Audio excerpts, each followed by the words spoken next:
We zijn in, ik denk, het kleinste vissershuisje van Gaast. Dat wij achter ons huis hebben staan. En dat ik niet alleen als een gezellig huisje heb ingericht, maar wat eigenlijk een vintage, voornamelijk Chanel winkeltje is.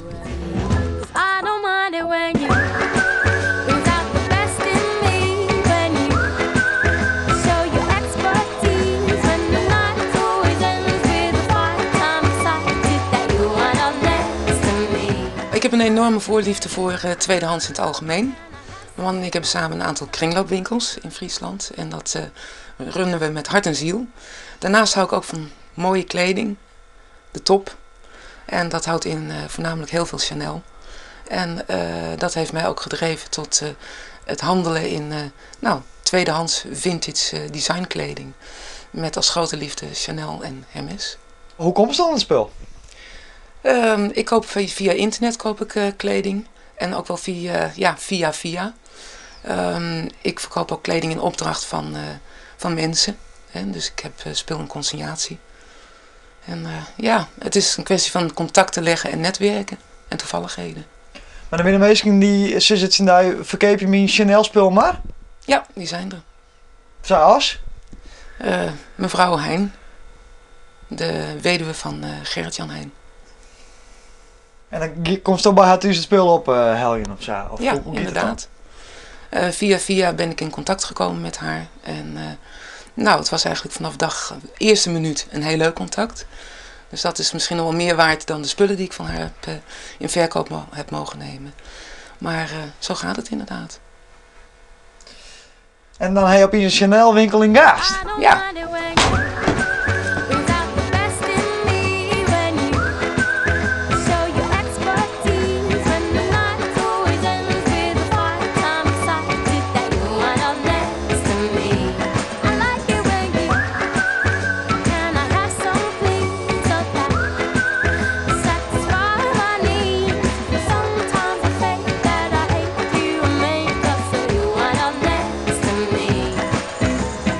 Wat kosten zulke dingen nou normaal? Wat hebben ze kosten? Nou, ik weet dat een jasje van Chanel tussen de 3.500 euro. Ik heb een heel mooi vestje van Chanel gezien, 2200 euro. Daar moet je toch wel aan denken. Dus het ben je misselijke bedragen wat je neemt? Nee. Maar goed, het wordt natuurlijk, doordat het nu vintage is, oftewel tweedehands, wordt het wel betaalbaar. Ja. Dus het is leuk, dan is het voor een breder publiek bereikbaar. En dat is wat ik er ook zo mooi aan vind. Ik heb hier een blouseje van Karl Lagerfeld. 69 euro. Dan praten we over een nieuw blouseje. En dat is de ontwerper van Chanel. Dus ja, het kan ook anders. Ja, een beetje Chanel meets kringloop. Ja, dat kan je wel zeggen.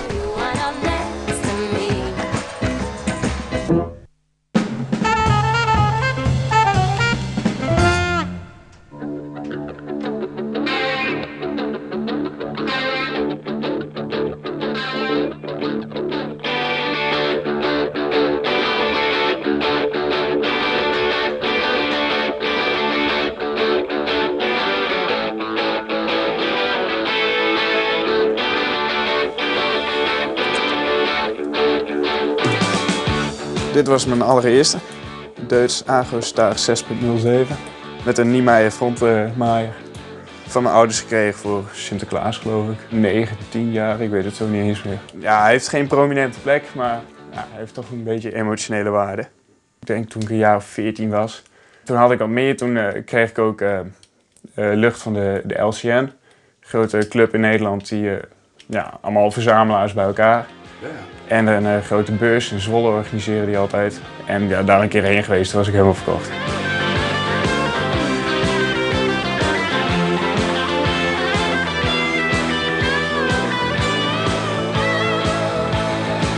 Hier staan er 107 op het moment dat ik heb in Leeuwarden een studentenkamer en daar staan er ook 3 bovenop de televisie.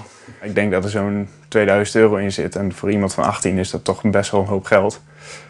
Dus ja, je moet er wel wat voor over hebben.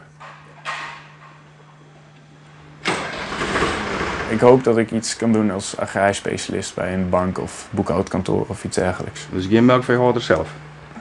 Nou, de deur staat nog altijd op een kier, heb ik altijd gezegd.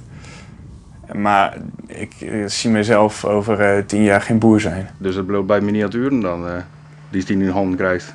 Ja, waarschijnlijk wel. Als ik het vertel, nou, mensen die het weten, die geven meteen meestal een diepe zucht. Van, oh, begint die weer? En mensen die het niet weten, die hebben wel eerst zoiets van, nou, je bent helemaal gek in je hoofd dat je daar geld aan uitgeeft. Maar goed, als ze dan eenmaal merken hoe toch wel gepassioneerd ik erover kan praten, dan hebben ze er toch wel respect voor dat ik het wel even doe. Zoals je ziet is hier de grootste maaier die in het echt in omloop is. En een van de grootste schudders ook de enige klaarschudder die uitgebracht is. En zo zie je het helemaal in de volgorde hoe het in het echt ook verwerkt wordt, het gras. Van maaien tot persen. Dit is de hark. Die maakt het op een mooie wier, zodat de pers het goed verwerken kan. Zo. Ja, dit is ook een speciale. Die heeft 10 banden. Hij is voor Nederlandse begrippen niet heel realistisch meer, maar ja. En groei je hier ooit doorheen? Ik hoop het niet. Nee?